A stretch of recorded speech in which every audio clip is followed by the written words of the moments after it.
Vamos a ir empezando. Buenos días a todas y todos los que se están conectando desde la región en América Latina y buenas tardes a los que estamos conectados desde este otro lado, en Europa. Mi nombre es Rosa Llobregat, soy responsable de incidencia en la red de EULAT y voy a estar moderando este evento en nombre del Grupo de Trabajo para EULAT. Nuestro grupo es una plataforma conformada por organizaciones de la sociedad civil europea, entre las que se encuentran Concord, la Red EULAT, la Red OIDACO, algunas de sus organizaciones miembro como 11-11-11, CENCD 11-11-11, Oxfam, WSM, Solidar o la coordinadora ONG de España, así como otras organizaciones que trabajan desde hace muchos años en países de América Latina y el Caribe, como Pax Christi International o la Fundación Henry Ford. Desde nuestro grupo de trabajo hacemos un seguimiento a las relaciones políticas, económicas y de cooperación entre la Unión Europea y América Latina y el Caribe, incidiendo para que éstas sean respetuosas con los derechos humanos. En primer lugar, nos gustaría agradecer la participación de todas y todos ustedes que nos van a acompañar en este encuentro en línea. Les quiero informar que los idiomas que vamos a usar son el español y el inglés y que contamos con interpretación simultánea. Judy, responsable técnica del evento, nos va a dar unas breves indicaciones.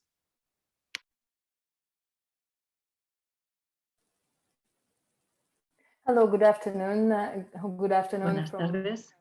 Desde mi parte, me gustaría darles la bienvenida a todas las personas que nos acompañan y me gustaría comentarles un par de cuestiones sobre la interpretación. Si no han trabajado con esta plataforma, con la interpretación anteriormente, seguramente será algo nuevo, pero es muy simple. Tienen que buscar el símbolo de un globo, un planeta que está ahí en la parte inferior de la pantalla. Ahí verán interpretación. Si se están conectando desde un dispositivo móvil, tendrán 3 puntitos o más, more, ahí en su pantalla y pueden seleccionar el castellano o el inglés. Son los 2 canales que vamos a utilizar y habrá interpretación durante toda la sesión. Podrán escuchar ahí la interpretación y también la sala, el original en cualquier momento. Al final de la sesión tendrán ustedes la oportunidad de hacer preguntas. Si tienen preguntas, háganlo a través del chat. No levanten la mano con esa opción que existe también, porque no la vamos a utilizar en esta sesión. Indiquen su pregunta o simplemente digan que tienen una pregunta. Y la moderadora, Rosa, pues les dará la palabra para que puedan hacer la pregunta en directo. Cuando lo hagan, les pedimos que enciendan la cámara y que nuevamente pongan el canal de interpretación en la lengua en la que van a hablar ustedes. Si van a hablar en inglés, pues pónganlo en el canal de inglés y si van a hablar en castellano, pónganlo en el canal de castellano cuando vayan a hablar ustedes, cuando vayan a hacer su pregunta.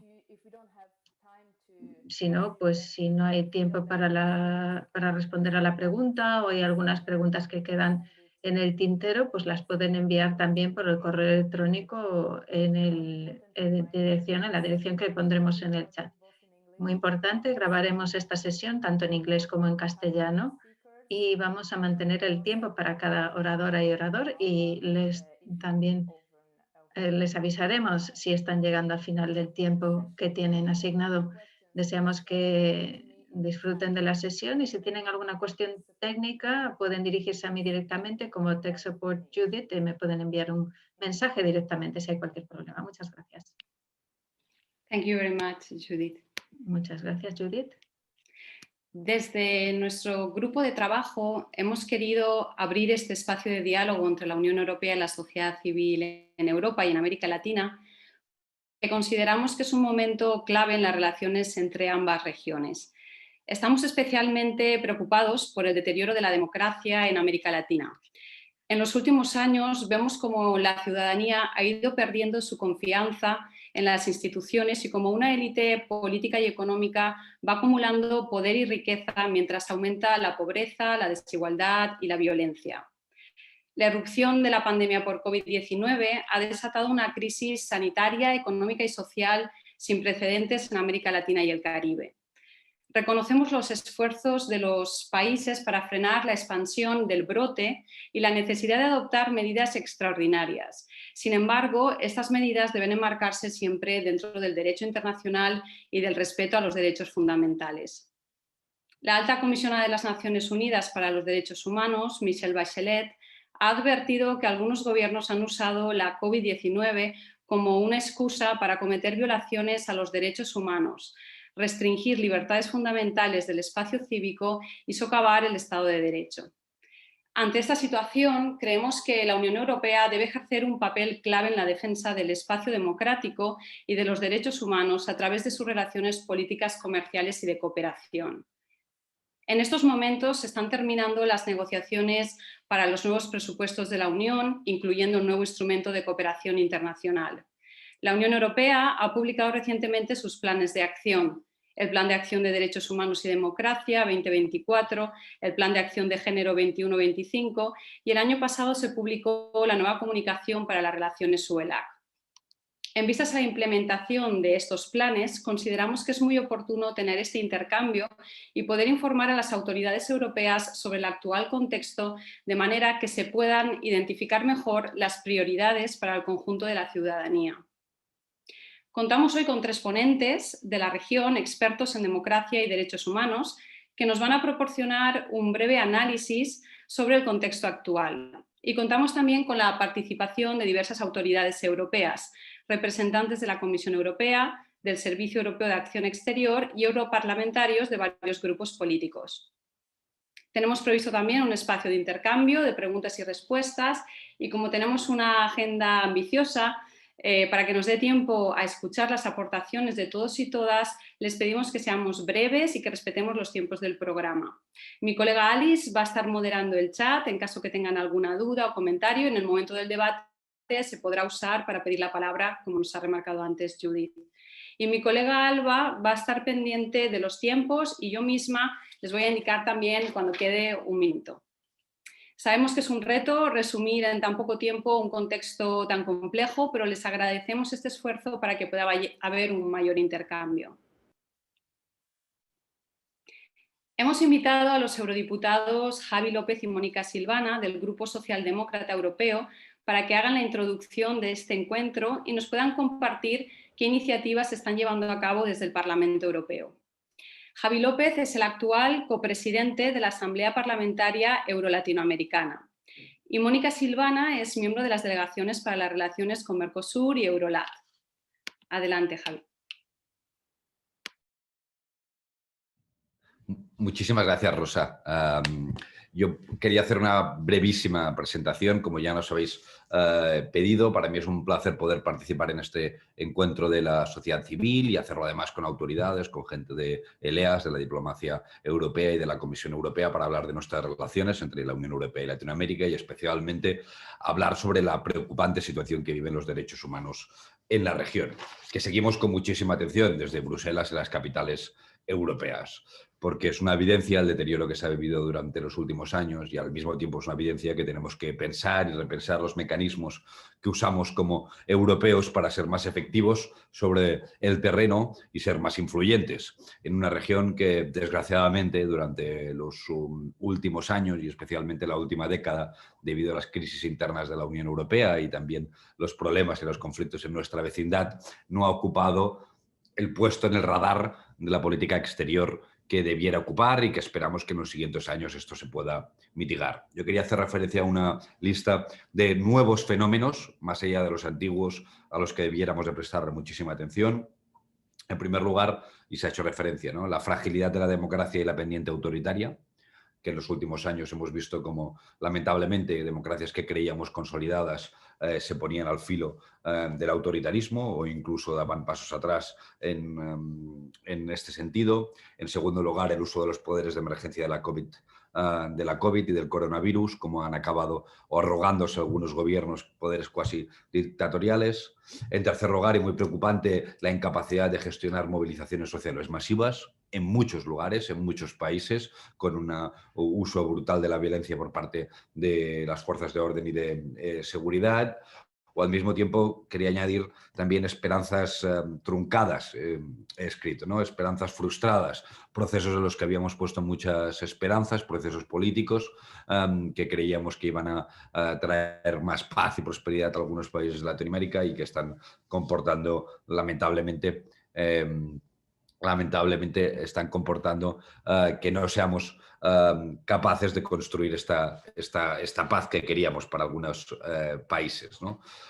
Y por último, quería señalar también un fenómeno nuevo al que debíamos de prestar mucha atención, la realidad que viven muchos protectores del medio ambiente en la región, ¿no? Y del territorio, líderes sociales que se están viendo amenazados por diferentes razones en un fenómeno nuevo que debiéramos de ser capaces de gestionar. Yo lo que os diría es, la Unión Europea tiene hoy una malla de acuerdos de asociación y comerciales con la región que debe ser capaz de utilizar de forma más eficaz a la hora de gestionar los derechos humanos. Eso es una cuestión fundamental. En segundo lugar, tenemos que ser capaces de repensar los acuerdos de asociación que estamos negociando. Yo soy favorable a negociarlos, pero al mismo tiempo creo que tenemos que encontrar mecanismos más exigentes en términos de derechos humanos. Los acuerdos de asociación ahora mismo hay 3, ¿no? En proceso de finalización importantes, muy relevantes, con Chile, con México y con Mercosur por parte de la Unión Europea. Hay que pensar cómo son más efectivos en materia de derechos humanos. Todos tienen cláusulas, pero el problema es que se convierte en una cláusula que es una bomba nuclear casi, ¿no? Digamos que la tienes para no usarla. O así lo ha entendido la Unión Europea, y eso está comportándose poco efectivo. Esa es la realidad. Y en tercer lugar, y quería también pues, congratularme, se ha anunciado la semana pasada un acuerdo en el Consejo para un mecanismo de sanciones en materia de violaciones de derechos humanos a gobiernos, a personas, ¿no? Que se tiene que poner en funcionamiento durante los siguientes años y que esperamos que también tenga un impacto directo en la región. Un mecanismo para poder hacer sanciones a personas, a individuos, no a países, que castiguen a países enteros como hacen otros actores globales, y que sea capaz de revertir situaciones absolutamente lamentables en materia de violaciones de derechos que se vive en muchos lugares de Latinoamérica, ¿no? Estas serían como la malla de opciones que tenemos, igualmente desde el Parlamento Europeo y desde la diplomacia europea. Continuaremos utilizando la cooperación, que seguro que la siguiente intervención hará mucha referencia en ello. Nuestra diplomacia, como gran capacidad diplomática que tenemos, gran cuerpo diplomático y de todos los poderes europeos, de los estados europeos, y el Parlamento Europeo, humildemente, como pequeña caja de resonancia para advertir y alertar de fenómenos que nos preocupan, nos ocupan y queremos denunciar, ¿no? Y en ese sentido aquí tenéis de varios grupos políticos, yo creo, aliados para todo ello.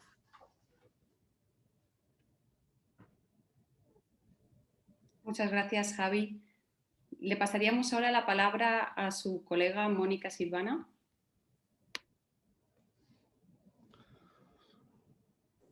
Muchas gracias, Rosa, por moderar este conversatorio, este debate. Gracias al secretario general, a Micael Levy, Solidar, EULAT y por supuesto al servicio de la diplomacia europea que nos acompaña. Creo que el diputado Javier López ha hecho un resumen muy general de lo que es en los temas que estamos trabajando desde el Parlamento Europeo, en coordinación, por supuesto, con la Comisión. La pregunta concreta, ¿qué puede hacer la Unión Europea en América Latina en tiempos de crisis? Bueno, efectivamente, dado que es un poco el tiempo que tenemos, intentaré ir al grano. Primeramente, plantear el marco sobre un tiempo de crisis, que son al menos 5 crisis las que se vive en Latinoamérica, una crisis preexistente que tiene que ver más con, obviamente, cómo combatir la desigualdad, que es el denominador común en Latinoamérica, la crisis humanitaria con la crisis venezolana, una cuarta crisis política, que efectivamente en estas democracias que creíamos consolidadas, que se vendían como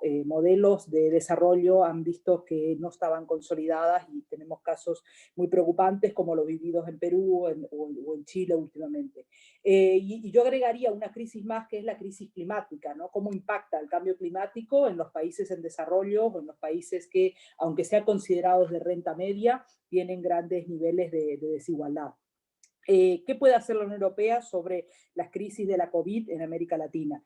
Los socialistas llevamos meses denunciando que no se puede abordar la respuesta a la COVID con los mismos criterios de distribución anteriores al COVID, ¿no? La cooperación de la Unión Europea se va a trabajar a través de este nuevo instrumento de cooperación, el INDICI, cooperación y vecindad, y llevamos meses pidiendo de que efectivamente se redefinan los criterios de distribución, dado que el foco estaba puesto obviamente más en África, por razones obvias vinculadas a la migración, pero creemos que este 4% reservado para América Latina es insuficiente y que por lo tanto, dado esta nueva crisis agregada a las anteriores, merece una redefinición de estos porcentajes. Para ganar tiempo abordaré de forma conjunta la crisis económica, la social y la política. A finales de septiembre se publicó el informe justamente de perspectivas económicas de América Latina 2020, por sus siglas en inglés LEO, producido por la OCDE y la CEPAL. Este informe documenta el dramático impacto de la pandemia en los más vulnerables y marginados. Las microempresas se han visto especialmente afectadas, y bueno, en palabras generales también vemos como Alicia Bárcena de la CEPAL nos manifiesta que más de 45 millones de personas adicionales caerán en la pobreza en América Latina. Por lo tanto, obliga a que la Unión Europea dejemos de buenas palabras y de buenas intenciones y pasemos a hechos concretos, ¿no? Por otra parte, hay muy buenas perspectivas. Creo que la Unión Europea debe cooperar para alcanzar un nuevo modelo de desarrollo, como digo, actualizado a post-pandemia. Ayer, finalmente, el anuncio que hizo el señor Borrell, el alto comisionado para la política exterior, entre las iniciativas de cooperación económica y digital, se finalizará el próximo año con la construcción de un gran cable transatlántico de fibra óptica entre Europa y América Latina, el famoso proyecto Bella, ¿no? Que es un macroproyecto y tiene muy buenas perspectivas. Yo no es que sea escéptica, pero siempre me decanto por no caer en cantos de sirena y exigir que se cierre la brecha de la desigualdad en América Latina como una cuestión prioritaria, ¿no? Creo que tenemos herramientas para hacerlo. La Unión Europea puede reforzar más los programas de Eurosocial, por ejemplo, o programas concretos de desarrollo, como Bridging the Gap, entre otros. Spotlight, que funciona muy bien en Latinoamérica, y creo que la clave también pasa por cómo somos capaces desde las instituciones europeas de que en estos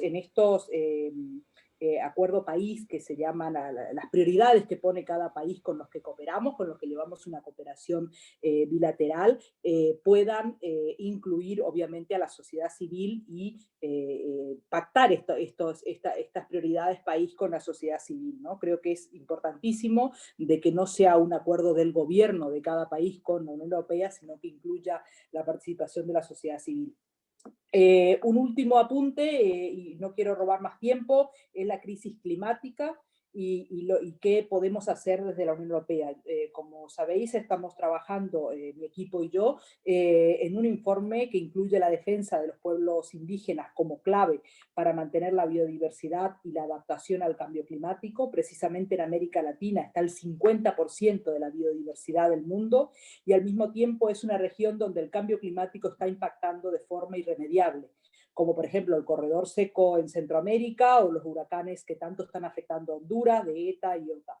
En la deforestación de la Amazonía, yo creo que tenemos herramientas, y así lo he defendido en la última comisión de Mercosur, el viernes pasado. Hay herramientas en la Unión Europea para ejercer mucho más control sobre esta deforestación. Como sabéis, se aprobó un informe que le pide a la Comisión un marco jurídico de la Unión para defender e invertir la deforestación mundial impulsada por la Unión, donde invita a la Comisión a que promueva un marco regulatorio a escala internacional con respecto a la deforestación. Creo que en la Unión Europea tenemos los instrumentos y tenemos que efectivizarlos, ponerlos en funcionamiento. Como bien se refería uno de los copresidentes de Eurolat, Javi López, hay 3 acuerdos de asociación que están en plena negociación: Chile, México y Mercosur. Y concretamente hablando de Mercosur, creo que es muy importante dotarnos de unas relaciones con normas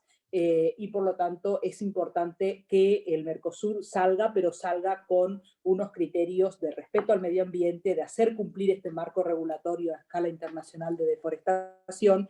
Y no me quiero alargar más porque sé que lleváis muchos puntos. Aprobar el nuevo marco legal vinculante de la Unión Europea sobre la diligencia debida de las empresas. Este es un informe importantísimo que está en pleno debate en el Parlamento, que se votará en pleno, en breve en pleno, y me parece que son los instrumentos jurídicos que tenemos vinculantes.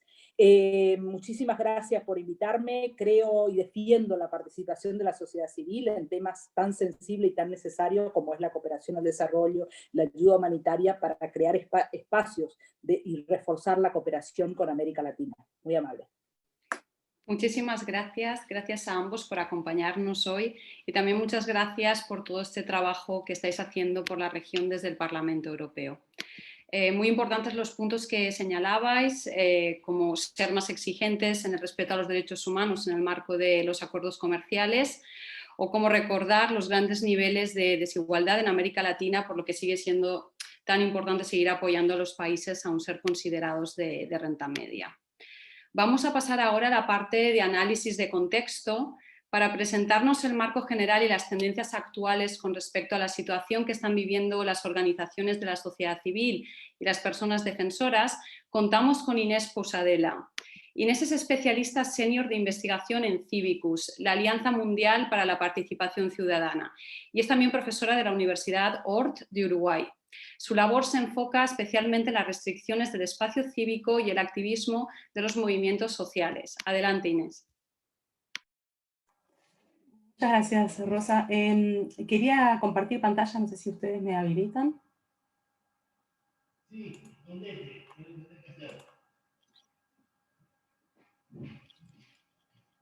¿Puede ser? Ahí va. Bueno, buenos días o buenas tardes a todos y a todas, y bueno, muchísimas gracias por la invitación para participar de esta conversación. Como ya anunciaba recién Rosa, mi intención es ofrecer un panorama de la situación del espacio cívico y de la sociedad civil en la región, y sobre todo, bueno, de sus necesidades de apoyo en el actual contexto. Pasa, a ver, ahí va. Entonces entendemos el espacio cívico como un espacio tanto físico como virtual, estructurado por las libertades de expresión, asociación y reunión que el Estado tiene la obligación de respetar, de proteger y de promover. Es básicamente el aire que respira la sociedad civil, y vamos a ver enseguida que en el caso de América Latina, las violaciones del espacio cívico que cometen actores estatales se suman a las que son perpetradas por actores no estatales, que en diversos contextos el Estado no tiene la voluntad o no tiene la capacidad de impedir ni de sancionar para evitar su repetición. ¿Pasamos para uno más? ¿Pasamos?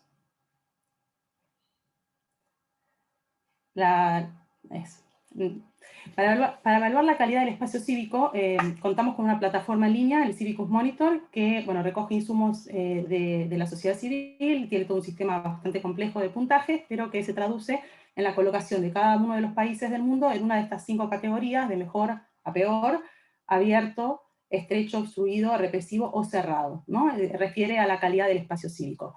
Una cosa importante, que bueno, haciendo un poco eco de las cosas que ya se están diciendo, es que además de mirar la calificación, en este caso es importante ver también el análisis que se hace con esta herramienta de monitoreo para cada país, porque los promedios nacionales pueden resultar engañosos, particularmente en países grandes, muy diversos, con gran disparidad de regional, interna, y con enormes desigualdades. Estamos hablando de la región más desigual del planeta, y estamos ante un fenómeno notable de degradación del espacio cívico en países que siguen siendo políticamente democracias. Entonces, guiarnos exclusivamente por el grado de desarrollo del país o su calidad de democracia electoral puede ser que llevarnos por el camino equivocado a la hora de entender y apoyar a las activistas y a las organizaciones de estos países que están claramente bajo ataque. Next. Bueno, la próxima, por favor. Nuestro informe más reciente que publicamos la semana pasada, que está armado con datos del Civicus Monitor, para 2020 muestra un panorama bastante desalentador para la región, con declinaciones significativas del espacio cívico, incluso en algunos países donde el espacio cívico solía ser bastante bien respetado.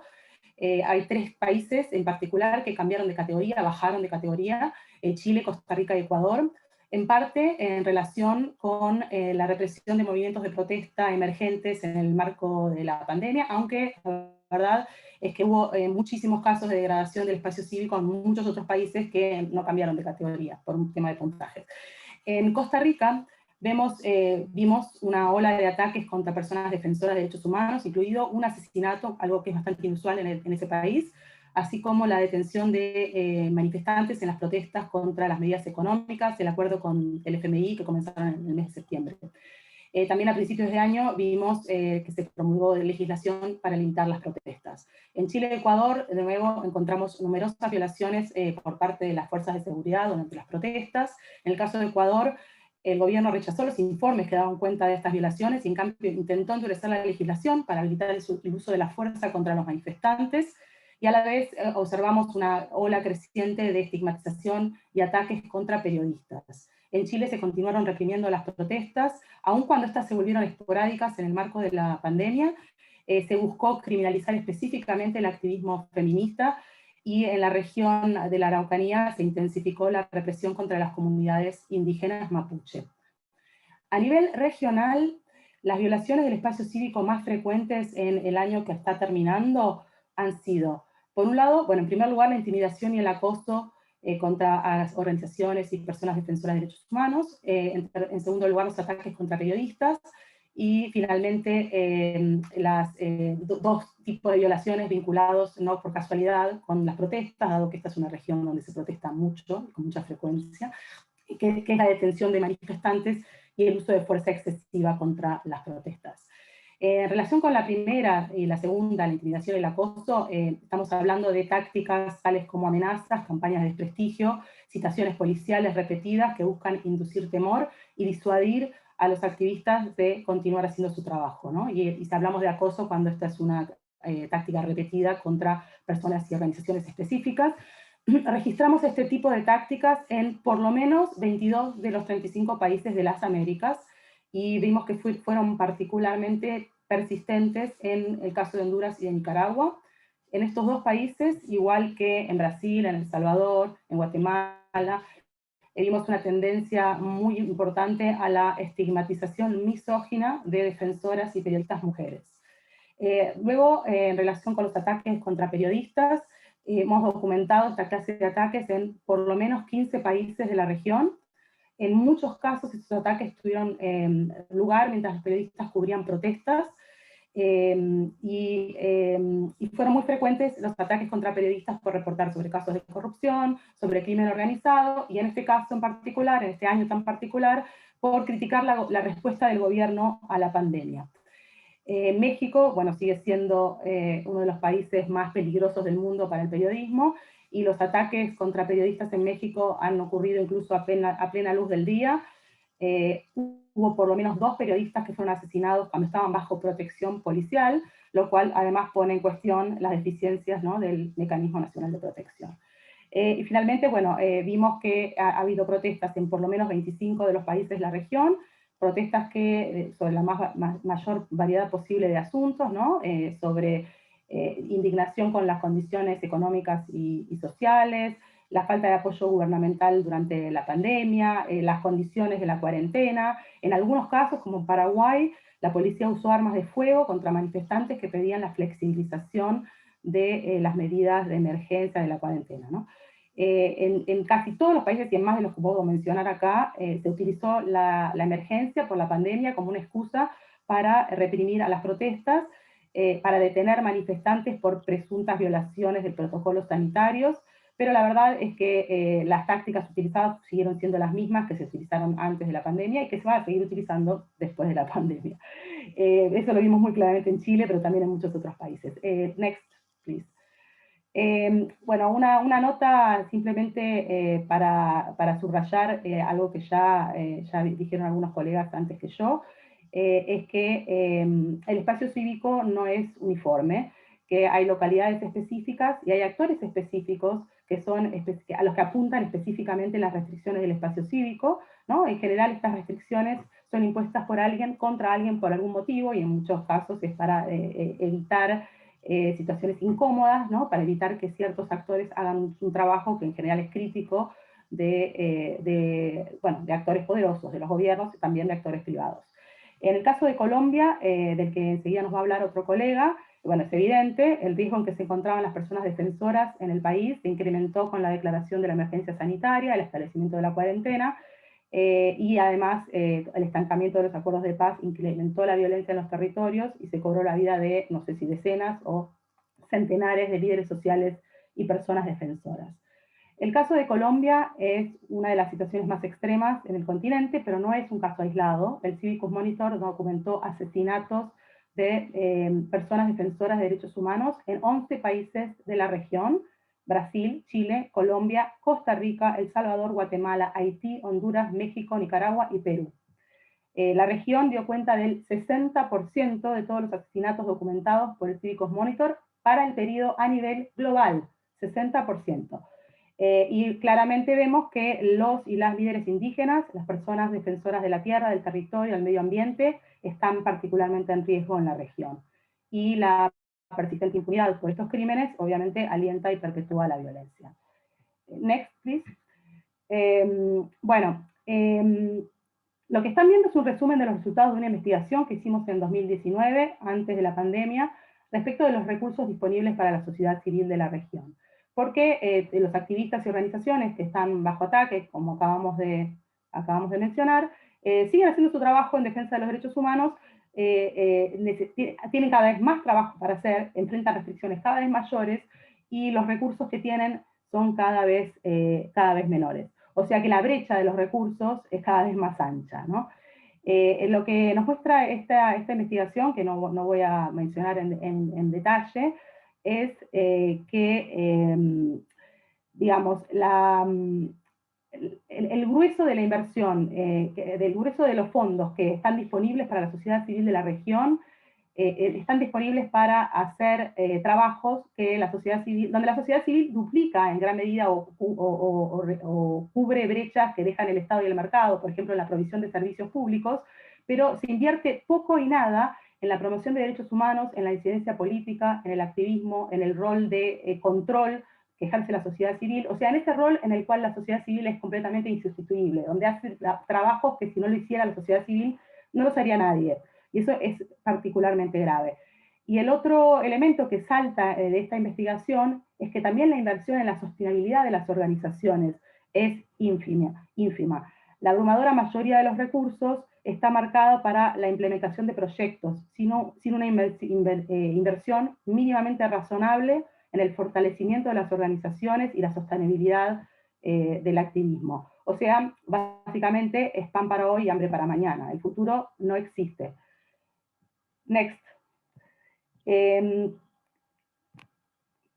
Bueno, este énfasis en el corto plazo parece haberse intensificado en el contexto de la pandemia, ¿no? Lo mismo que la brecha entre el trabajo que hace la sociedad civil y los apoyos que la sociedad civil recibe para hacer ese trabajo.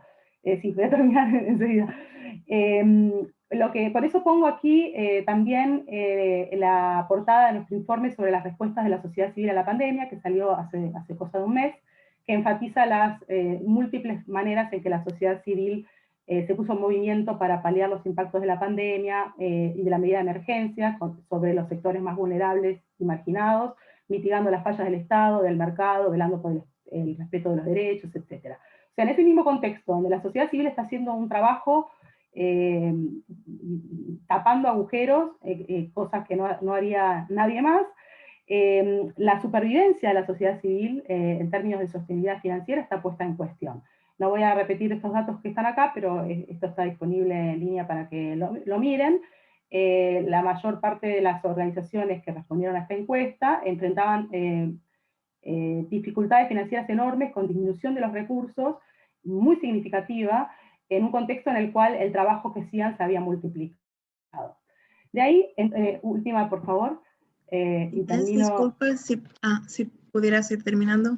Sí, termino. En todo caso, lo dejo para la conversación posterior. Simplemente quería, para terminar, sobre la base de este diagnóstico que nosotros hacemos de la situación del espacio cívico y de la brecha de los recursos de la sociedad civil para poder seguir su trabajo en este contexto, es que elaboramos una serie de recomendaciones para aliados, donantes y actores que apoyan a la sociedad civil, que tiene que ver con el tipo de apoyos, no solo financieros, pero el tipo de apoyos que la sociedad civil necesita para continuar operando, que van desde la amplificación del valor y de las contribuciones de la sociedad civil para aumentar el reconocimiento y la legitimidad de la sociedad civil en estos momentos críticos, para exigir a los gobiernos que den protección y apoyo adecuados a la sociedad civil, hasta la flexibilización de los apoyos para que puedan cubrir costos operativos de las organizaciones, la redirección de apoyos a activistas y organizaciones, a veces grupos pequeños e informales que nunca entran en ningún proyecto, en ningún programa, que sin embargo son las que están llevando el grueso del peso, ¿no?, de los esfuerzos que se están realizando en este momento. De modo que bueno, las dejo planteadas nomás para luego conversarlas en el curso de este encuentro. Gracias, Inés. Muchas gracias. Muchísimas gracias por la claridad de tu exposición y por resumir en tan poco tiempo los principales retos que enfrenta la sociedad civil en toda la región. Nuestro segundo panelista es Manfredo Marroquín, miembro fundador de Acción Ciudadana, organización dedicada a la lucha contra la corrupción y por la transparencia, y que es el capítulo de Transparency International en Guatemala. Manfredo es politólogo y activista con más de 20 años de experiencia y nos va a hablar de la crisis política y social que está viviendo en estos momentos Guatemala. Adelante, Manfredo. Muchas gracias, Rosa. Un saludo muy cordial a todos. Bueno, yo quisiera en este contexto que ya se describió de la región, hablar en particular de la crisis que padece Guatemala. Guatemala tiene una crisis de calado profundo que no es de coyuntura, es estructural y sistémica, alimentada por la resistencia de las élites político y económica a introducir reformas y cambios graduales. La resistencia a este cambio ha causado una presa de temas y problemas que siguen sin resolverse en las últimas décadas y amenaza con romper e implosionar el sistema. La expulsión de la CICIG trajo un contraataque brutal de las redes político-económicas afectadas por las investigaciones de corrupción. Se incrementó exponencialmente el acoso contra jueces, fiscales y magistrados independientes que participaron en investigaciones y sentencias en casos emblemáticos de corrupción. Esta semana tuvimos un caso muy particular contra el fiscal Juan Francisco Sandoval, que es el jefe de la Fiscalía Especial contra la Impunidad, que fue una herencia de CICIG y que está siendo acosado internamente por la misma fiscal general, que nombró a una fiscal, por ejemplo, solo les pongo este caso, nombró una fiscal especial para investigarlo y resultó que esta fiscal especial tenía vínculos con un investigado por esa fiscalía y por otro lado, el día siguiente que fue nombrada, tuvimos el conviviente de esta fiscal especial fue arrestado con fines de extradición a Estados Unidos por caso de narcotráfico. Imagínense ustedes la fiscal que había sido nombrada para investigar a quien lleva a cabo estas investigaciones. La toma del control y cooptación de los tres poderes del Estado, del Ministerio Público y de casi toda la institucionalidad puesta a las órdenes de lo que acá en Guatemala conocemos como el Pacto de Corruptos. Las pocas instituciones que no logran controlar todavía, como la Corte Constitucional y la Procuraduría de Derechos Humanos, las tienen bajo permanente acoso. Este acoso contra operadores de justicia se suma a las crecientes ataques contra periodistas, líderes campesinos e indígenas. Esta alianza de poderes fácticos impulsa una agenda de reformas regresivas que buscan restringir derechos y espacios que ya se consideraban conquistados, incluida la aprobación de una ley de ONGs por parte del Congreso, eso fue a inicios de este año, que restringe el actuar de las organizaciones. Esta ley, afortunadamente, fue impugnada por asociaciones civiles y logramos detenerla provisionalmente con un fallo de la Corte Constitucional. Algunas recomendaciones para ir concluyendo. Buscar canales de cooperación más directos con los actores de la sociedad civil que están siendo víctimas de acoso y cierre de los espacios gubernamentales. Buscar interlocutores en el sector empresarial que son más proclives a reformas y cambios en las estructuras de poder y de gobierno. No, en el sector privado también hay divisiones importantes y hay aliados de cambios. Aplicar sanciones individuales, como lo hace, por ejemplo, acá Estados Unidos con la ley Magnitsky, a personas involucradas en violaciones de derechos humanos, pero también en redes de corrupción y de impunidad. Y finalmente, buscar la cooperación bilateral que no favorezca a organismos que están controlados por estas redes político-económicas vinculadas a corrupción e impunidad. Muchas gracias, Mónica. Muchísimas gracias, Manfredo, por ilustrar esta situación en Guatemala, que puede ser también representativa de lo que ocurre en otros países de Centroamérica. Para hablar ahora del contexto actual en Colombia, hemos invitado a Yomari Ortegón, quien es integrante del colectivo de abogados José Alvear Restrepo y de la Plataforma Colombiana de Derechos Humanos, Democracia y Desarrollo. Es abogada y defensora de los derechos humanos con experiencia de litigio ante el Sistema Interamericano de Derechos Humanos de más de 20 años y su intervención se va a enfocar en la criminalización de la protesta social y los ataques a personas defensoras en Colombia. Adelante, Yomari. Muy buenas tardes a todos y todas. Agradecimientos al grupo de trabajo UELAC por organizar esta conferencia sobre los espacios democráticos en América Latina. Un saludo al eurodiputado Javi López, a las eurodiputadas Mónica González y Pili Metz, y a todos los que me pidieron en la palabra. Como ustedes saben, el acuerdo de paz firmado en 2016 entre el gobierno y la guerrilla FARC generó mucha esperanza en Colombia, que se mejorara la situación humanitaria, la promesa de que los crímenes que se habían cometido no se repitieran y la apertura de espacios democráticos. 4 años después vivimos un incumplimiento del acuerdo de paz, como ya lo había mencionado Inés, un cierre del proceso de negociaciones con la otra guerrilla, el Ejército de Liberación Nacional, y un agravamiento de la situación humanitaria en todo el país. Este año han sido asesinados 60 excombatientes de la guerrilla FARC, con lo cual serían 255 desde la firma del acuerdo.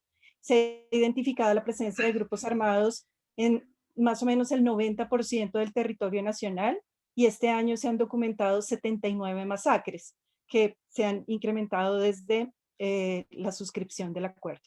La Comisión Nacional de Garantías de Seguridad, que era el organismo creado por el acuerdo de paz para definir la política de desmantelamiento de estos grupos, no ha cumplido su misión, en parte por la inercia del gobierno nacional.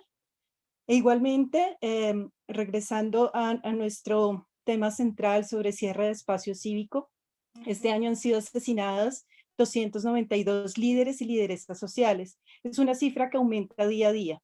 Igualmente, se han incrementado las amenazas, particularmente después de las jornadas de movilización que se vivieron en el mes de octubre. Las agresiones contra mujeres defensoras también han aumentado y reflejan sesgos y estereotipos de género. Durante la pandemia vivimos un incremento de la violencia policial y de la militarización, lo cual va en contravía de esta búsqueda de paz en la que nos hemos empeñado. Un número importante de movilizaciones de este año estuvieron motivadas justamente por la falta de garantías sociales y económicas para enfrentar el aislamiento obligatorio decretado por la pandemia. La campaña Libertad Asunto de Todas ha documentado que desde agosto de 2018 se han producido 2.854 detenciones, 1.177 casos de personas heridas, 27 de ellas con lesiones oculares. Varias han perdido sus órganos de la visión. Se han presentado casos de violencia sexual y 72 casos de homicidio. En el mes de marzo fueron asesinados 24 internos de la cárcel Modelo que protestaban por la falta de medidas sanitarias para enfrentar la pandemia. El abuso policial tuvo su punto más álgido durante el pasado mes de septiembre, cuando se registraron protestas sociales por las torturas y el asesinato de una persona en una estación de policía. En este evento fueron asesinadas 13 personas con armas de fuego.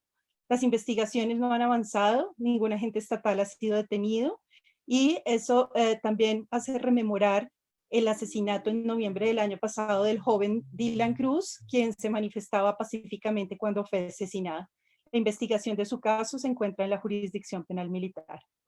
Igualmente, la pandemia significó, al igual que en toda la región, un aumento exponencial de casos de feminicidio, de violencia intrafamiliar y sexual.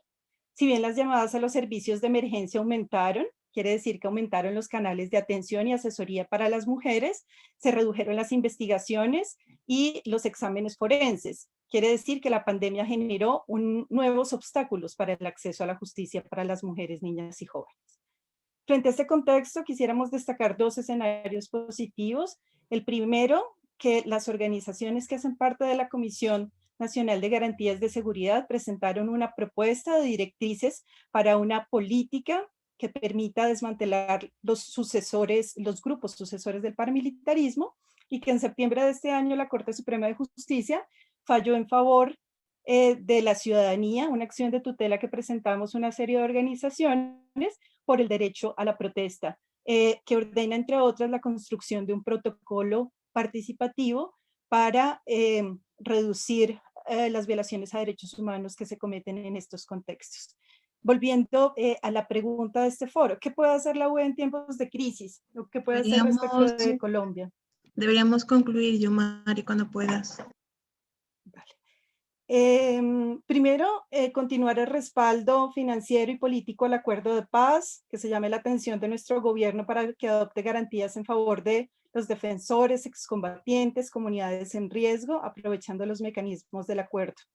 E incluir como parte esencial del Plan de Acción para los Derechos Humanos y Democracia las medidas específicas para responder a estas medidas. Ahora, como lo dijo Inés Pusadela, el espacio cívico es el aire de la sociedad civil, y en América Latina nos estamos asfixiando. Requerimos un nuevo pacto social que priorice la vida. Muchísimas gracias. Muchas gracias, Yomari, por haber resumido el momento que estáis viviendo en Colombia y por resaltar también y denunciar esta grave situación que están viviendo las mujeres. Se han dicho cosas muy interesantes. Algunas de las recomendaciones apelan directamente al papel que puede jugar la Unión Europea y los Estados miembros, velando y promoviendo la coherencia entre las políticas internas y los impactos de su política exterior. Entonces, creemos que es importante poder escuchar ahora la visión de los representantes de las instituciones europeas que nos acompañan. Voy a dar la palabra al Servicio Europeo de Acción Exterior, Jakob Tam, jefe adjunto de la División de Asuntos Regionales para las Américas. Tendría unos 3-4 minutos. Adelante.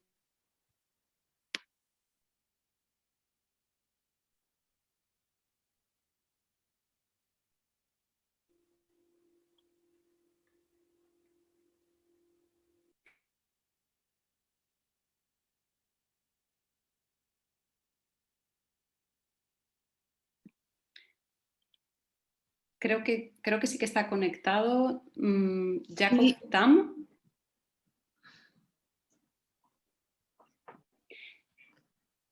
Si no, mientras verificamos, voy a pasar a la siguiente persona que nos acompaña también del servicio, de la Dirección General de Cooperación. Está con nosotros el jefe de sección de Derechos Humanos en la Dirección General de Desarrollo, Jonathan van Merbeek.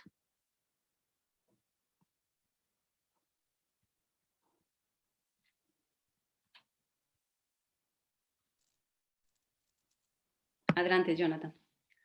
Perdón, que justo se me cortó el micrófono. ¿Me oye bien? Sí, le escuchamos. No le vemos. Ahora. Esperen un segundo, porque estoy con dos ordenadores aquí. Mi conexión no es la mejor. Un segundo. Bueno, me estoy conectando desde dos computadoras. Bueno, primero, antes que nada, quería dar las gracias por esa conferencia extremadamente interesante y oportuna para nosotros, porque como quizás sabráis, estamos ahora mismo empezando el proceso que llamamos de lo que llamamos como programación de nuestros fondos para 2021-2028. Todavía no tenemos el presupuesto formalmente aprobado, pero ya estamos empezando a consultar con sociedad civil. Y por eso le recomiendo a los colegas, a Jomari, a Manfredo, de poder contactar con nuestras delegaciones en vuestros países, porque estamos haciendo rondas de consultaciones con sociedad civil para ver un poco cuál es la situación en el país y lo que se puede hacer. Es cierto lo que decía, no sé si era Javi o Mónica, que es verdad que no hay un incremento de fondos bilaterales de cooperación a nivel de los países, pero sí que hay un incremento de los fondos temáticos, lo que llamamos Fondo Temático para Derechos Humanos y Democracia, y también de fondos para la sociedad civil. Y les quería comentar, porque comparto totalmente el análisis de la situación, no tengo tiempo para hablarlo más, pero lo que decía Inés, ¿no? de Cívicus un poco sobre la situación, lo compartimos totalmente, es nuestro propio análisis como Comisión Europea, y por eso hemos decidido poner un enfoque muy importante sobre esa restricción del espacio cívico por el mundo y sobre todo en América Latina, pero no solo, porque es un problema global, ¿no?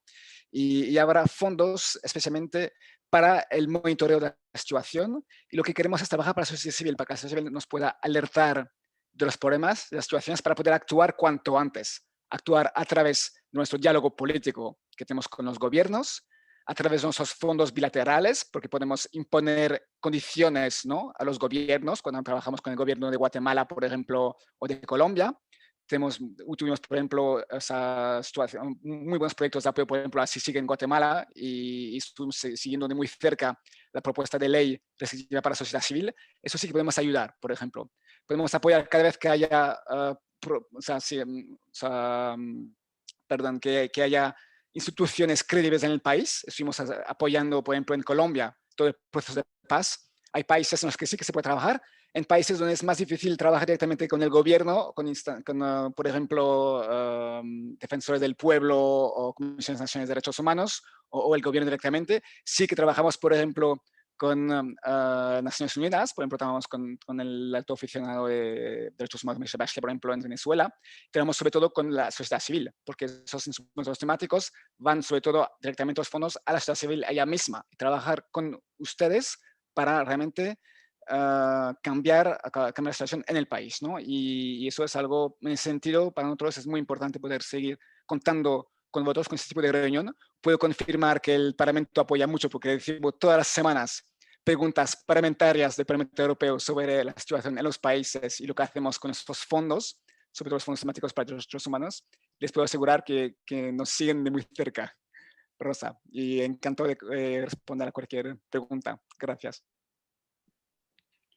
Muchas gracias, Jonathan. Daría ahora la palabra a Jakob.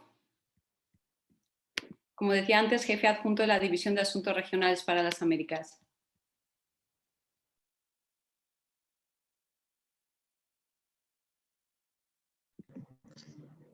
Hay un problema con tu micrófono, Jacob. Tenemos un problema técnico. No le escuchamos. Mientras vemos si podemos resolverlo, está con nosotros también la eurodiputada Tilly Metz, que debido a un cambio en su agenda tiene que salir antes del evento y no podrá acompañarnos para las conclusiones. Entonces, sería el momento en que le daría la palabra. Tilly es eurodiputada del Grupo de los Verdes Sale y es presidenta de la Delegación para las Relaciones con los Países de América Central. Tilly, the floor is yours. Thank you very much. I hope you hear me fine. Muchas gracias, espero que me oigan. Gracias por adaptar el programa un poquito, ya que voy a tener que marcharme un poco pronto. Como bien ha dicho, soy de los Verdes, pero también presido la Delegación para Relaciones con Países en Centroamérica. Gracias a todos los representantes de la sociedad civil por compartir su perspectiva. He estado escuchando con muchísima atención.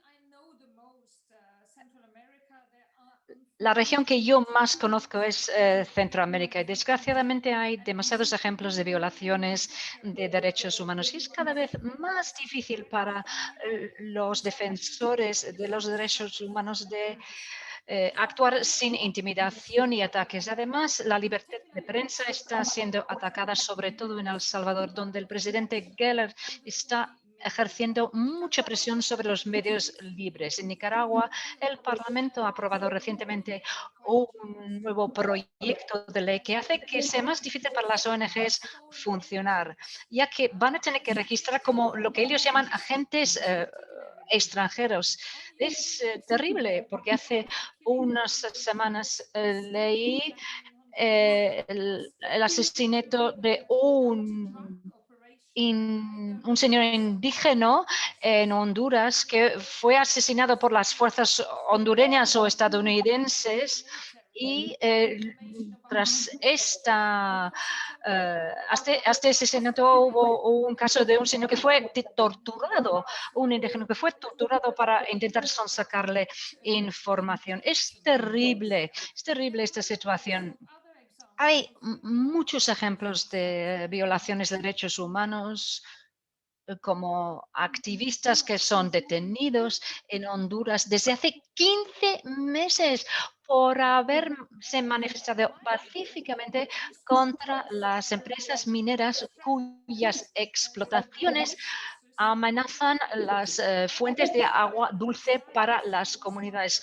O el caso de Becca Casares, que fue asesinada en el 2016 por haber con éxito organizado una campaña en contra de la construcción de una presa hidroeléctrica. Yo creo que lo que podemos hacer a partir del Parlamento Europeo, en primer lugar, es concienciar y ayudar ejerciendo la presión internacional. Y yo he sugerido que intentando ejercer presión, además se va a conceder un premio, el premio Sácar mañana al Parlamento, a una de esas organizaciones que está perseguida en Centroamérica. Así publicitamos de alguna manera la situación de estas organizaciones. En segundo lugar, tenemos que seguir haciendo lo que estamos haciendo. Tenemos que seguir trabajando con la sociedad civil en los países sobre el terreno para ofrecer nuestro apoyo, y gracias a estas herramientas online lo podemos hacer, podemos trabajar con las ONGs sobre el terreno para tener información de primera mano de estos países. Y en tercer lugar, y eso se mencionó antes, a través de acuerdos comerciales con Latinoamérica. En el caso de Centroamérica, la Unión Europea tiene un acuerdo de asociación, pero aún está sin ratificar por parte de todos los países de la Unión Europea. Por ejemplo, el Parlamento de Valonia y Bruselas aún no lo ha ratificado. Eso se basa en tres pilares: la colaboración política y el comercio. Pero como no se ha ratificado, solo funciona el pilar de comercio. Pero en este caso sería bueno que los otros dos pilares funcionasen. Y luego la Unión Europea tiene un acuerdo de partenariado en Centroamérica y otras cosas. Y con eso voy a terminar mi breve presentación y voy a sacar conclusiones acerca de lo que puede hacer el Parlamento Europeo. Es el respeto a la debida diligencia. El año que viene vamos a ver una iniciativa legislativa sobre la diligencia debida obligatoria en todos los casos. Eso lo tenemos que hacer para que la legislación se convierta en una herramienta efectiva contra los abusos de los derechos humanos en las cadenas de suministro para las empresas. Haremos un seguimiento de esta situación en los distintos países también que van a celebrar elecciones. Por ejemplo, el caso de Honduras del año que viene. Lo que para mí es importante como la presidenta de la delegación de Sudamérica es hablar en igualdad de condiciones con estos países a través del diálogo, la cooperación y el intercambio mutuo que podemos hacer. Las sanciones solo debería ser en el último resorte, cuando ya no queda comunicación entre las partes. Estaré terminando, me queda un minuto, y ya me perdonas que me voy a tener que marchar. Siento envidia de Jonathan, pero desgraciadamente no hablo castellano. Estoy yendo a clase, pero no estoy progresando mucho. Siento cierta envidia de mi compañero en el Parlamento Europeo que puede hablar castellano. Pero ya ven, son distintos niveles a los que tenemos que actuar para realmente luchar y evitar la violación de los derechos humanos y los derechos medioambientales. Muchísimas gracias. Thank you very much, Tilly, for your intervention. Gracias and also por for su all intervención, this Tilly, y great gracias también work por that you todo do el trabajo for the region, and que especially hace supporting the Guapinol defenders por and la Berta Cáceres for región the Sakharov Prize. y por apoyarnos en el premio Sájarov. Vamos a probar si el colega del Servicio Europeo de Acción Exterior puede ahora dirigirnos unas palabras. Jacob.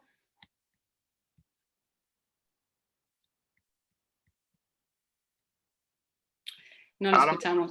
Ahora sí. Ahora sí. Adelante. Mira. Ok, pues excelente. Estaba justo pensando en los beneficios de las videoconferencias y que se puede hablar con gente de todo el mundo. Y ahí lo tenía que tragar, pero pues aquí estoy. Muchísimas gracias. Soy Jacob Tam, trabajo en nuestro servicio exterior, la diplomacia de la Unión Europea, el IAS. Y pues muchísimas gracias por esta invitación. Y gracias especial a ustedes en el grupo de trabajo de OELAC por organizar esta importante discusión y también, por supuesto, a los colegas del Parlamento, a Javier López, a Mónica Silvana, por todo lo que están haciendo para fomentar nuestras relaciones con esta importante región. Y pues estoy muy contento también de ver que tenemos una amplia participación por el otro lado del Atlántico y escuchar un poco de primera mano de las diferentes preocupaciones y pues visiones que tienen sobre esta agenda. Pues creo que tal vez algunos de ustedes escucharon a nuestro alto representante, el vicepresidente de la Comisión, Josep Borrell, la otra semana cuando habló se dirigió al fórum de los ONGs y habló un poco sobre pues, su visión en cuanto a la situación, pero ahí de una forma más global. Yo creo que pues, su mensaje fue bastante claro. Y es que el 2020 no ha sido un muy buen año para los derechos humanos pues, globalmente. Vemos, como ustedes han explicado, que no solo en América Latina, pero sino en otras partes del mundo, la pandemia, el COVID-19, pues ha sido en algunos casos utilizado como un pretexto para imponer pues más restricciones a las organizaciones de la sociedad civil y además de más violaciones a los derechos humanos. Lo que mencionó también el alto representante, y yo creo que ahí lo indicó también los colegas del Parlamento, que también pues esos últimos 2 meses son bastante intensos, pues aquí en Bruselas hemos lanzado pues una serie de importantes iniciativas que creemos pues pueden ponernos un poco pues más a la par de estos desafíos enormes que estamos pues enfrentando. Se mencionó el plan de acción de derechos humanos. También pues lanzamos recientemente el plan de acción de igualdad de género. Y además pues esta medida pues bastante única para nosotros de tener como un régimen global para sanciones de entidades e individuos que han cometido violaciones de derechos humanos. lo que nos da pues otro pues instrumento bastante poderoso para este trabajo que estamos haciendo. Bueno, como ustedes han explicado, este escenario un poco complicado a nivel global se ve pues muy presente y todavía más preocupante, yo diría, en la región que estamos hablando, América Latina y Caribe. Y ustedes han hecho presentaciones mucho más sofisticados y con mucho más conocimiento que lo que yo podría ofrecer en cuanto a los diferentes la situación de los derechos humanos, por lo general, los diferentes nuances que existen y también, mira, ya estamos en número.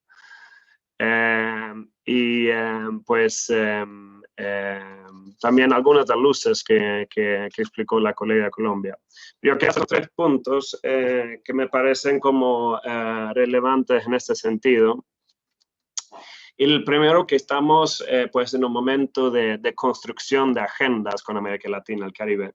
Justo ayer tuvieron nuestros ministros de las relaciones exteriores por parte de América Latina y la Unión Europea una reunión virtual que se trató sobre todo de cómo podemos trabajar conjuntamente para enfrentar la pandemia. Y ahí se lanzó una reflexión importante sobre las limitaciones de nuestro modelo de desarrollo y la importancia de replantearlo y construir una nueva agenda que es pues más sostenible en sus dimensiones pues verde, digitales, inclusivas. Yo creo que esto nos plantea pues una oportunidad muy importante, ya que pues esta nueva agenda de construcción tiene que ser una agenda que va mucho más allá de los gobiernos, por supuesto. El segundo tema que quería poner sobre la mesa es justo el tema de programación y cooperación. Pues ya estamos, como mencionó nuestro colega de DEVCO, pues con fondos que tenemos que programar y ver cómo mejor podemos organizar para reflejar nuestras prioridades con la región. Y ahí tenemos que trabajar muy de cerca con ustedes en definir estas prioridades, las modalidades que requiere pues, los desafíos que tenemos adelante. Y como tercer punto, porque sé que el tiempo se acabó, también pues las implicancias que tiene este nuevo paquete poderoso de derechos humanos que hemos lanzado a nivel global para América Latina. ¿Cómo mejor podemos aprovecharlo? Aprovechar y los diferentes instrumentos políticos, comercio, de cooperación que tenemos. Pero bueno, son temas muy grandes y pues estamos aquí para escuchar de ustedes y cualquier pregunta que tienen. Gracias. Bueno, muchas gracias a Jacob y a Jonathan por acompañarnos, por compartirnos vuestra visión y habernos actualizado sobre el trabajo que se está llevando a cabo desde las instituciones. Es ahora el turno de abrir el debate para que puedan hacer llegar sus preguntas a las autoridades europeas que nos acompañan o a los expertos en la región. Han estado ya pidiendo la palabra a través del chat. Nos quedan unos casi 20 minutos.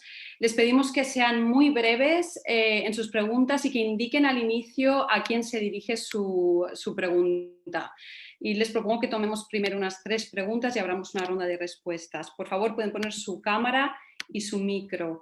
Mis colegas me han preparado aquí. La primera persona a la que le daría la palabra es Jimmy, de AMS Nicaragua. Buenas tardes, buenos días. Desde Nicaragua estamos viviendo una crisis. Bueno, vivimos un estado policial y tenemos las mismas similitudes en cuanto a la ley, que es restrictiva, violencia y todo. Hasta ahora hemos solicitado que se aplique la cláusula democrática con el acuerdo de asociación que tienen con América Central.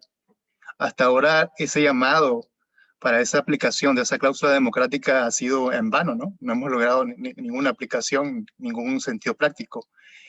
¿Cuánto tiempo podemos esperar más que realmente realmente este instrumento responda a las necesidades que está pasando no solo en Nicaragua, pues, sino toda Centroamérica, que estamos viviendo una situación bastante que va en franco deterioro de los derechos humanos y no se ve que va a calmarse, ¿no? Este año pronto Nicaragua va para elecciones y va a aumentar el nivel de represión. Entonces, ¿cuándo va a ser ese momento preciso en que sintamos que realmente eso se va a hacer aplicar, ¿no? Porque fue parte de cuando se firmó el Tratado de Acuerdo, eso se vendió como un proceso que iba a respetar y iba a impactar en los derechos humanos, pero hasta ahora no ha impactado en nada. Gracias, Jimmy. Pregunta para las autoridades europeas. En segundo lugar, le doy la palabra a Marta Inés, de la coordinadora LAC de Pax en Crisis Internacional Colombia. Sí, muchas gracias. La pregunta para los funcionarios de la Unión Europea y algunos parlamentarios europeos que aún permanezcan en el webinario. ¿Cuál podría ser el impacto de la iniciativa legislativa de la Unión Europea sobre debida diligencia en el ámbito de derechos humanos y medio ambiente para las comunidades que resisten al extractivismo en América Latina y que han sido víctimas de violaciones a derechos humanos, de presiones, de represión, desplazamiento forzado, contaminación, etcétera? Ya vi que Jonathan respondió con un enlace de web a Pat Ryan, pero ¿podrían, por favor, brevemente respondernos a esta inquietud sobre debida diligencia en derechos humanos y medio ambiente? Gracias. Gracias, Marta. Y Ingrid Ver, del Henry Ford Centroamérica, Salvador.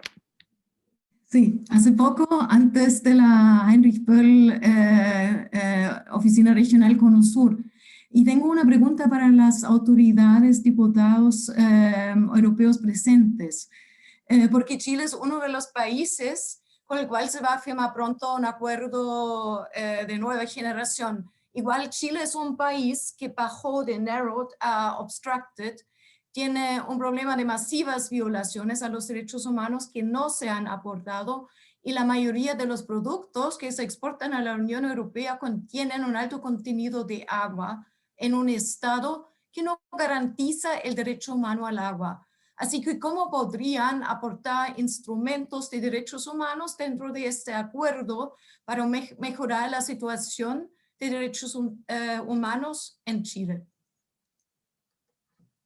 Gracias. Abro turno de respuestas muy brevemente. Quizá Tilly, como tiene que salir antes y también la han interpelado, y luego los colegas de IAS y DEFCO. Yes, so indeed, I've heard the two first questions. Sí, creo que las dos primeras preguntas, cuando escuché Centroamérica, pues claro, es mi tema. Bueno, ¿cuánto tenemos que esperar? Pues tenemos ese acuerdo de asociación, como decía, tenemos un partenariado, una asociación, un acuerdo para América Central, pero no entra en los detalles de la cooperación, ni tampoco en los aspectos políticos. Como decía, solo está en aplicación el pilar de comercio.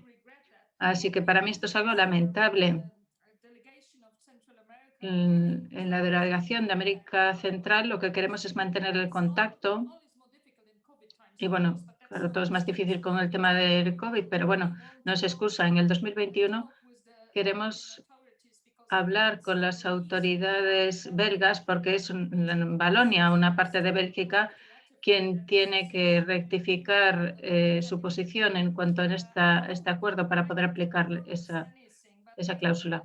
No puedo prometer nada, pero espero que cuando se empiece el debate será en el 2021 con Bélgica, porque es lo único que nos lo impide. De esta manera tendríamos más impacto y mejor cooperación si tuviéramos este acuerdo de cooperación.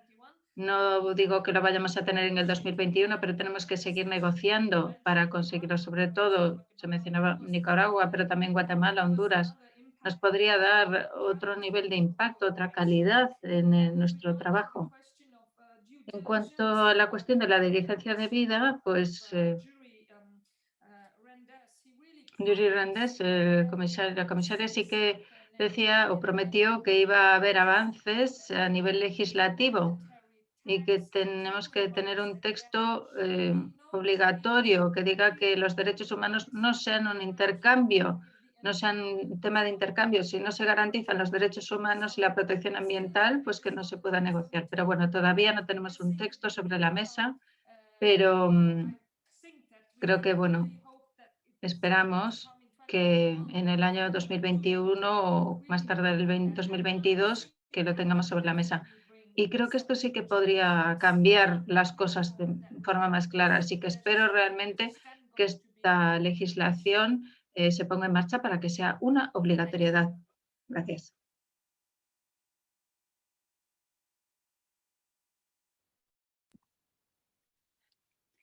Quizá Jacob o Jonathan. Sí, pues hubo algunas preguntas sobre los diferentes acuerdos que estamos negociando pues en Centroamérica y también pues en Chile. Y pues muchas gracias. Yo creo que es importante pues decir de forma general que el tema de derechos humanos es un tema que tratamos nosotros por varios canales políticos, varios canales de cooperación y también pues dentro de esta nueva generación de acuerdos de asociación que no son solo de comercio, que estamos negociando con la región, y también ahí se incluye a México y Mercosur. Nosotros vemos que estos acuerdos son parte pues de este paquete grande que utilizamos nosotros para tratar el tema de derechos humanos con los países. En los acuerdos de asociación pues ahí establece pues varios posibilidades y áreas que podrían ser tratados en el diálogo político, por ejemplo, o en el diálogo pues más sectorial. Entonces, lo que nos da estos diferentes acuerdos es un marco acordado entre los dos partes para poder tratar pues asuntos de interés común como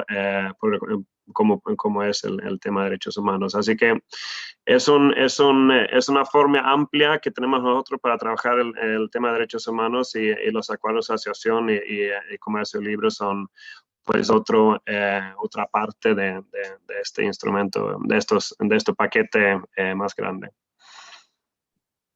Gracias. Jonathan, no sé si quieres completar. Sí, quizás voy a completar. Sobre la situación en Nicaragua, o sea, no, y la debida diligencia. Hay que distinguir lo que son sanciones económicas que impactan sobre todo un país, y también la posibilidad de tener sanciones, o sea, específicas individuales sobre altos responsables del país, como en Nicaragua, por ejemplo. Y en ese sentido, yo creo que es muy buena noticia tener ahora también un instrumento de sanciones específicamente individuales de derechos humanos, una ley Magnitsky, como lo comentaba el colega de Guatemala, pero o sea, al nivel de la Unión Europea, ¿no? Eso van a ser sanciones específicas para algunas personas que no van a impactar sobre la población en sí. Luego, sobre la nueva propuesta europea de debida diligencia, hay que distinguir otra vez lo que son acuerdos comerciales que impactan sobre los exportadores en América Latina, y esa propuesta que impactaría sobre las empresas basadas en Europa, los importadores, ¿no? Que ellos van a ser responsables ante tribunales de toda su cadena de valor. O sea que entonces van a tener que sí o sí necesariamente forzar las empresas de América Latina también de respetar esas medidas. Lo que pasa es que esa propuesta todavía no se ha presentado, se presentará el año que viene, y es una propuesta horizontal. Lo que ya tenemos son medidas específicas a ciertos sectores. Tenemos medidas en el sector, por ejemplo, mineral, oro, que se aplica sobre, por ejemplo, la exportación de oro, o de tungsteno, o de titanium, y también, por ejemplo, de la leña. Pero lo que nos faltaba todavía era una ley, digamos, lo que llamamos una directiva a nivel europeo, que se aplicará para todos tipos de importación hacia Europa. Y eso es lo que haría esa propuesta directiva que presentaremos el año que viene. Muchas gracias. Tenemos también con nosotros a Olivier Coupleu, de la Dirección General de Comercio, quien es coordinador para las relaciones comerciales con América Central y México. Entonces le doy la palabra también para que pueda responder. Sí, hola a todos, ¿me escuchan? Bueno, sí, adelante. Muchas gracias. Pues muchas gracias por invitarme a ese grupo de trabajo. Y efectivamente me ocupo del acuerdo de asociación con Centroamérica. Y como lo decía la diputada Tilimetz, efectivamente hoy día los pilares políticos y de cooperación no están funcionando por el momento, pendiente de la ratificación de Bélgica, pero tenemos el pilar comercial, en el cual tenemos un capítulo de comercio y desarrollo sostenible que permite de una cierta manera diálogos en temas como temas de derecho laboral, en el cual seguimos las convenciones laborales de la Organización Internacional del Trabajo y las principales convenciones laborales. Este año tuvimos nuestro comité en el cual tuvimos la oportunidad de discutir con los diferentes estados de Centroamérica sobre temas como el derecho de reunión de los sindicatos, la violencia hecha contra sindicalistas. Hablamos también del tema de trabajo de los niños. Y también tenemos durante esas discusiones sobre temáticas medioambientales, sobre cómo promover el desarrollo sostenible, y tuvimos muchas presentaciones en los diferentes subcomités sobre el proyecto de la política del Green Deal de la Unión Europea y las dificultades que los países de Centroamérica van a tener en adaptarse a estos nuevos estándares medioambientales. En ese capítulo también de desarrollo sostenible hay también un trabajo importante que se hace con la sociedad civil, y Gerhard Karlhauser, que está presente en ese grupo, participó y hizo recomendaciones que fueron tomadas en cuenta en la Junta de Desarrollo Sostenible, y tuvimos una reunión con la sociedad civil para hablar de esas propuestas de recomendaciones. Además de esa ventana de diálogo y discusión sobre temas de medio ambiente y de derecho laboral, hay un nuevo elemento que va a llegar en la DRTrade que me parece muy importante que ustedes estén al corriente.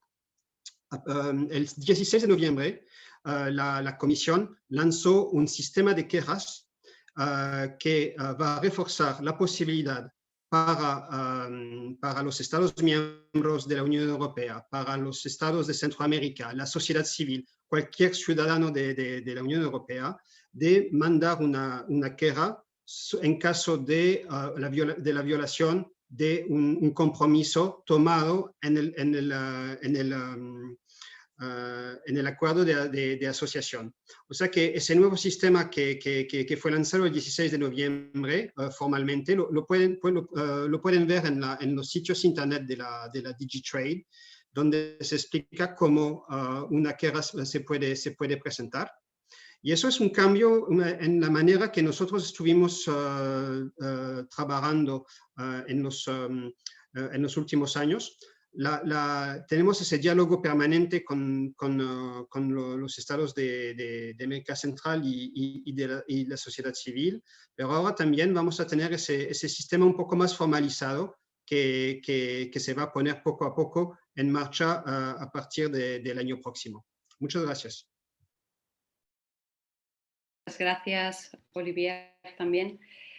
Bueno, como faltan solo 2 minutos, hemos llegado ya al final de nuestro encuentro. No tendríamos tiempo para tomar más preguntas, pero nos pueden contactar para dar seguimiento al evento a las direcciones de correo que vamos a poner ahora en el chat.